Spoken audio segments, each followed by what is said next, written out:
একটি মজার অঙ্ক কট থেটা মাইনাস 30 ডিগ্রি ইকুয়াল √3 হলে সাইন থেটার মান কত। অর্থাৎ দেখো দেওয়া আছে কট 30 ডিগ্রি কট থেটা মাইনাস 30 ডিগ্রি।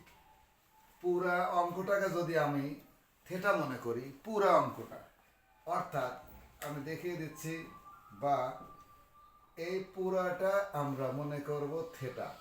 তাহলে কট থেটা √3 কট কত ডিগ্রির মান। আমি আবারও বলছি, দেখো কট থেটা √3 কট কত ডিগ্রির মান। তাহলে কট এই পুরোটাকে মনে করব থেটা। তাহলে দেখো কট থেটা √3 কট কত ডিগ্রির মান, কট 60 ডিগ্রির মান, কট 60 ডিগ্রির মান। উভয় পক্ষে দেখো কট এবং কট কেটে যায়,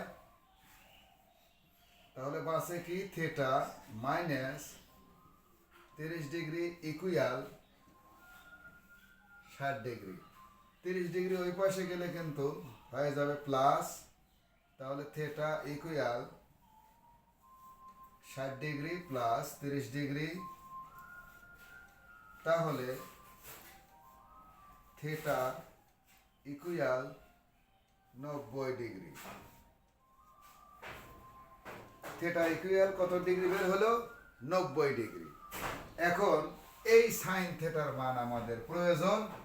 তাহলে আমরা কিন্তু লিখতে পারবো এখন সাইন থেটা ইকুয়াল কত ডিগ্রি। আমরা কিন্তু ক্লিয়ার বুঝতেছি সাইন থেটা, থেটার মানেই যে 90 ডিগ্রি। তাহলে সাইন 90 ডিগ্রি, আমরা জানি সাইন 0 ডিগ্রির মান 0 এবং 90 ডিগ্রির মান 1।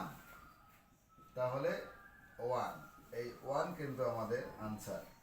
এই অঙ্কটা কিন্তু ক নাম্বারে দিয়ে দিতে পারে, এবং ক নাম্বার ছাড়া ছোট্ট শর্ট প্রশ্ন, বহু নির্বাচনী নৈর্ব্যক্তিক যেটাই ভাবো সেখানেও কিন্তু দিয়ে দিতে পারে। সুতরাং আমরা শিখে নিলাম, এখন আশা করি পারবো। ধন্যবাদ।